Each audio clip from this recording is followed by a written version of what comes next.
사랑하는 성도 여러분, 영혼이 잘 되어 범사가 잘 되고 강건하시기를 주 예수님의 이름으로 축원합니다. 오늘은 베드로전서 1장 1절로 9절에 나타내신 하나님의 뜻을 전하고자 합니다.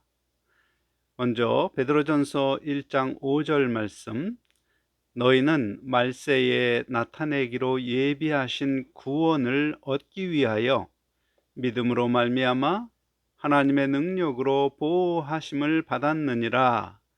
이 말씀에 보면 말세에 나타나도록 예비된 구원이 있음을 말합니다. 구원의 문자적 의미는 위험이나 절망에 빠진 사람을 건져내는 것입니다.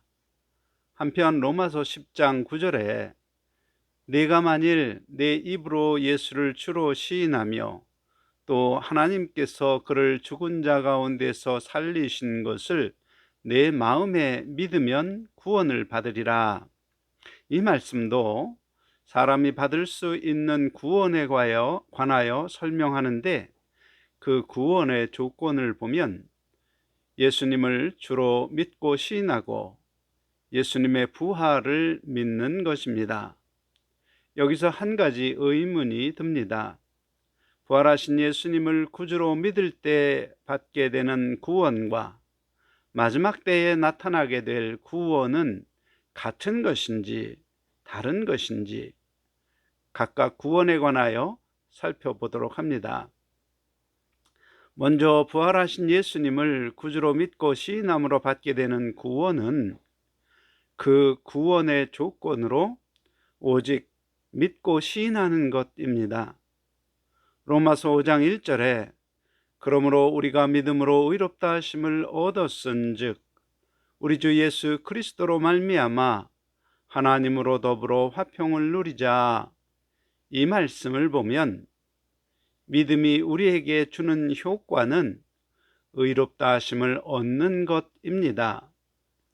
곧 원래 의롭지는 않으나 믿음 때문에 하나님이 의롭다고 여긴다는 뜻이며, 그 결과로 하나님과 화평하게 되고, 로마서 8장 1절 그러므로 이제 그리스도 예수 안에 있는 자는 결코 정죄함이 없나니, 이 말씀대로 믿을 때 받는 구원은 정죄를 받지 않는 구원입니다. 그런데 그런 구원은 세례를 받을 때 성도가 하는 고백이며, 죄사함을 받지 못한 사람이 받는 정죄는 지옥에 던져지는 것이므로 결국 믿을 때 얻는 구원은 지옥의 형벌에서 건져지는 구원을 의미합니다. 그 구원은 분명 예수님을 나의 구주로 믿고 그의 부활을 믿는 고백을 할 때 이루어지는 것이므로 분명히 말세에 나타내는 것이 아닙니다. 베드로전서 1장 5절 너희는 말세에 나타내기로 예비하신 구원을 얻기 위하여 믿음으로 말미암아 하나님의 능력으로 보호하심을 받았느니라. 이 말씀을 다시 자세히 보겠습니다. 참고로 우리말 표현에 말세로 되어 있는데 영어 표현은 in the last time으로 마지막 때입니다. 그러므로 마지막 때에 나타나도록 예비된 구원을 받도록 성도가 하나님의 능력으로 보호하심을 받는데, 그 원인은 믿음을 가진 사람이기 때문이며, 언제까지 보호받는가? 곧 마지막 때에 나타내기로 예비된 구원에 이를 때까지 보호받는다, 그런 뜻이 됩니다. 그런데 예수님은 요한복음 6장 40절에 내 아버지의 뜻은 아들을 보고 믿는 자마다 영생을 얻는 이것이니 마지막 날에 내가 이를 다시 살리리라. 이 말씀에서 마지막 때 일어날 일이 바로 영원히 살아갈 각 성도의 부활임을 알려줍니다. 따라서 마지막 때에 나타내기로 예비된 구원은 각 성도의 부활입니다.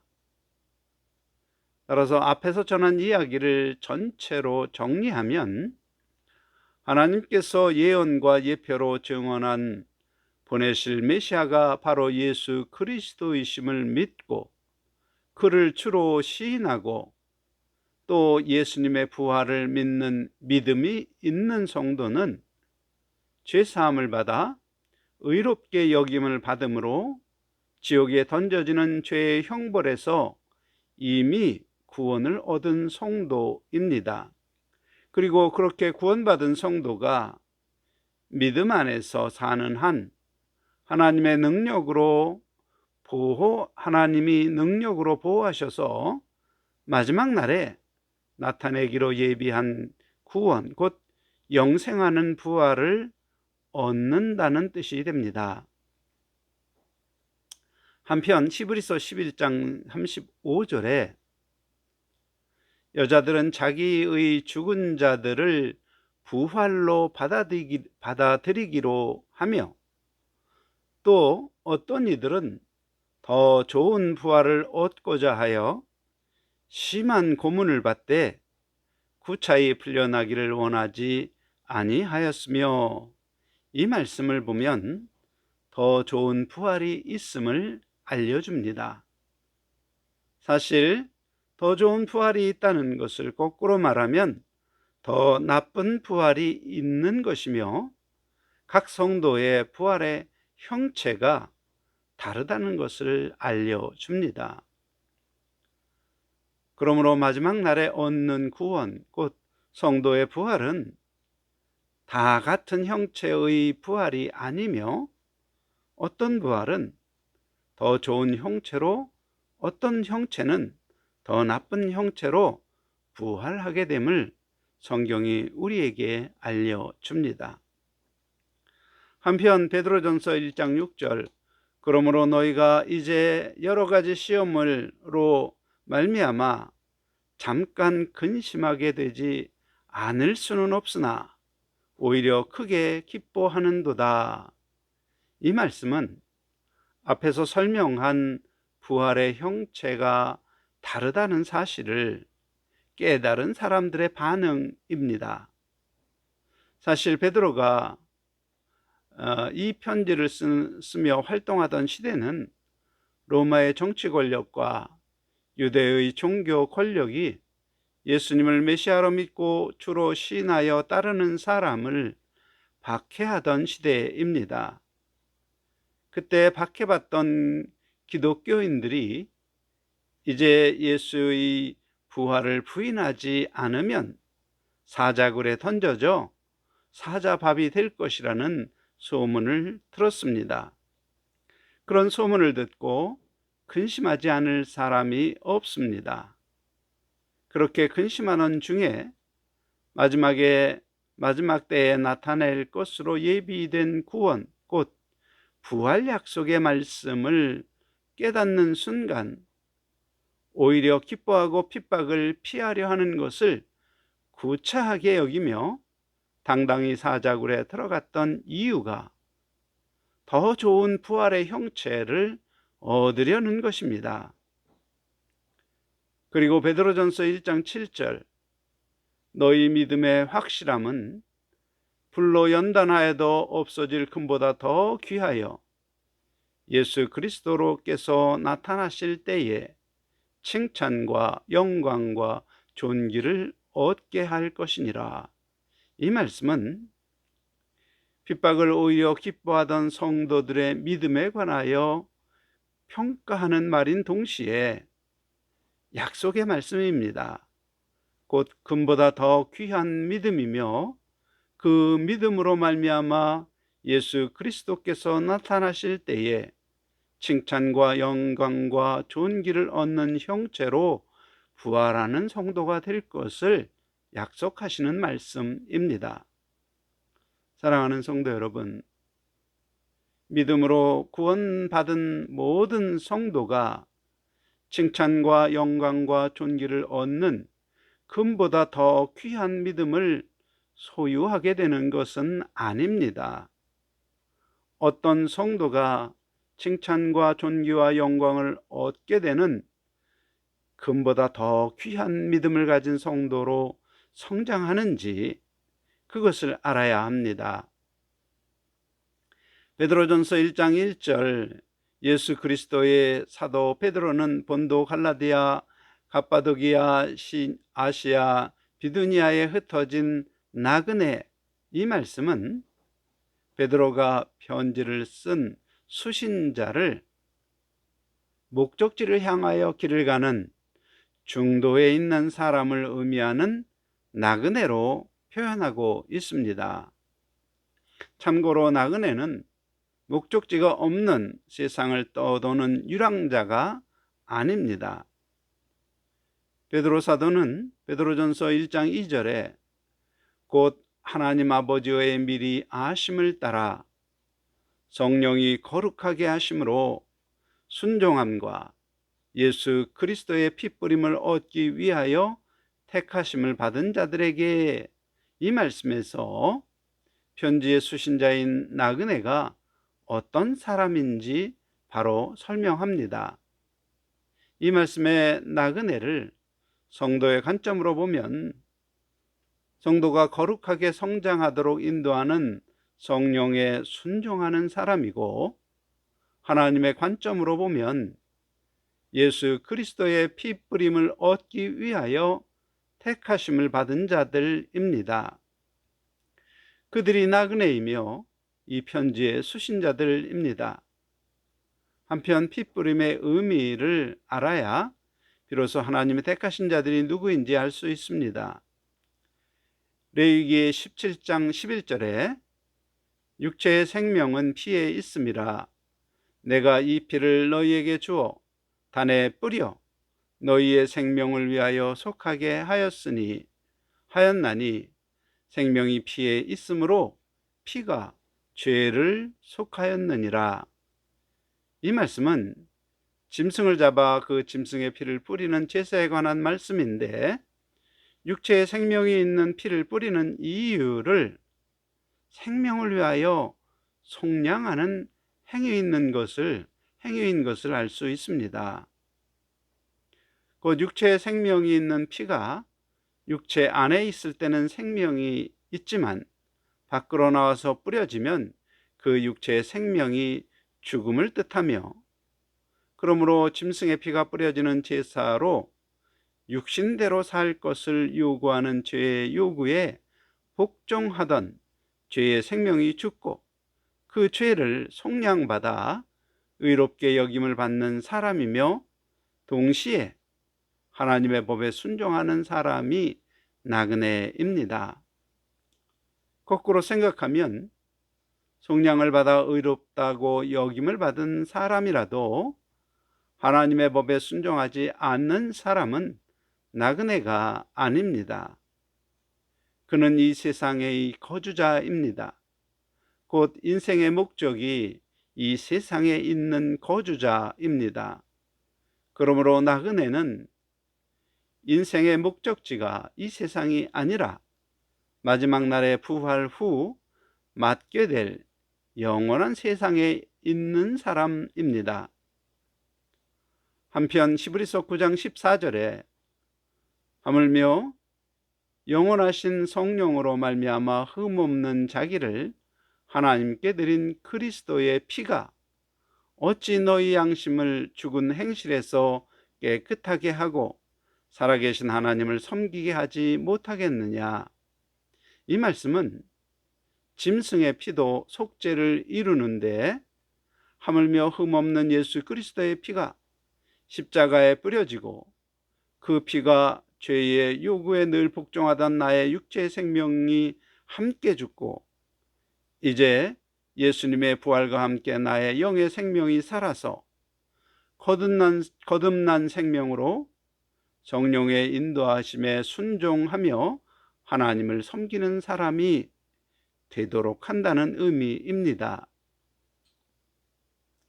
따라서 나그네란 예수 그리스도의 십자가 죽음이 나의 죄의 속량을 위한 희생이었음을 믿어 죄의 사함을 얻고 죄로 더럽혀진 양심이 깨끗하게 되어 성령에 순종하며 살아계신 하나님을 섬기는 자, 그가 바로 마지막 때에 예비된 구원, 칭찬과 영광과 존귀를 얻는 형체로 부활하게 될 나그네입니다. 여기서 양심이 죽은 행실에서 깨끗하게 되는 것이 무엇인지 알아야 영광의 형체로의 부활할 나그네가 되는 길을 명확하게 알게 됩니다. 깨끗한 것의 반대는 더러운 것입니다. 양심은 하나님의 법이 새겨져 있는 곳으로 마치 거울과 같아서 나의 행실이 어떠한지 하나님의 법을 기준으로 정확히 내게 비추어 줍니다. 그런데 양심이 더럽다면 더러운 거울에 보이는 것과 같이 나의 행실이 어떠한지를 정확하게 비추어 주지 못합니다. 예를 들어 설명하면, 어떤 사람이 운전면허를 따고 처음 운전하며 교통법규를 잘 지킵니다. 어느 날 신호 위반을 한번 하고는 마음이 두근두근합니다. 그런데 두근두근하던 그 마음이 급해서 한 번 위반하고 두 번 위반하고 그렇게 1년, 2년 시간이 흐르자 이제는 신호 위반을 해도 두근두근하기는커녕 오히려 아무도 오지 않는 교차로에서 신호를 지키고 있는 다른 사람들을 보면 답답합니다. 차가 안 오는데 요령 있게 위반하는 것이 더 지혜롭게 보입니다. 그는 이제 교통 신호를 지키도록 규정한 법이 쓸데없어 보이고 자기 생각이 더 지혜롭게 여겨져서 법보다 자기 지혜를 따르는 사람이 됩니다.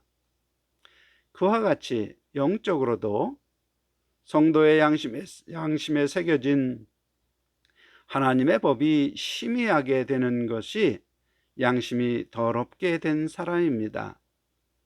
가령 세례받은 성도가 자기의 정욕과 탐심 만족을 위하여 거짓말을 하면 양심에 새겨져 있는 하나님의 법을 생각나게 하시는 성령의 역사를 따라 죄의 요구에 복종하여 하나님 앞에 죄를 범한 사실을 깨닫고는 그 죄로 인하여 괴로워하고 성령의 인도를 따를 것을 결심하는 회개, 그 상한 심령으로 통회하는 회개를 하면 그 양심은 다시 깨끗한 상태를 유지합니다.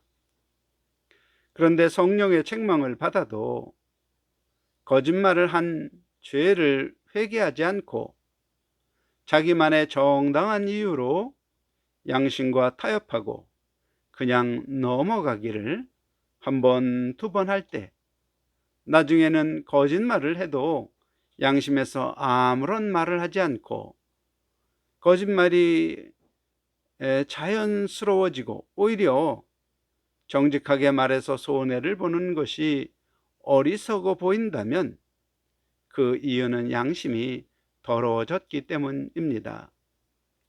곧 하나님의 법을 생각나게 하시는 성령의 인도를 거부하고 정욕과 탐심을 추구하는 것이 더 지혜롭게 생각이 되는 그 생각을 받으면 양심이 거울에 더러워지고 흐려져 하나님이 보시는 나의 모습을 보지 못하고 스스로 자기를 의롭고 선하고 지혜롭게 여기는 것입니다.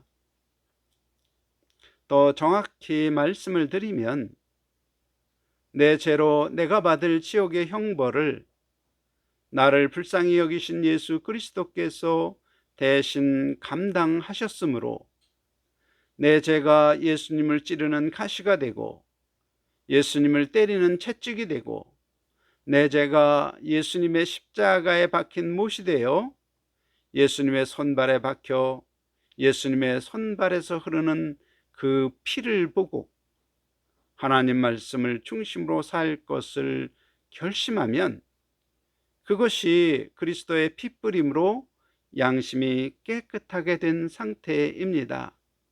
그리고 그렇게 깨끗한 양심에 성령이 생각나게 하시는 하나님의 법에 순종하는 것, 그것을 의미합니다.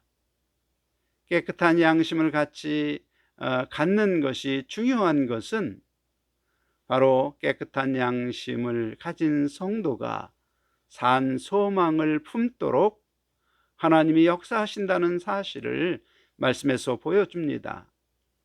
한편 산 소망이란 베드로전서 1장 4절 썩지 않고 더럽지 않고 쇠하지 않는 유업을 잊게 하시나니 곧 너희를 위하여 하늘에 간직한 것이라입니다.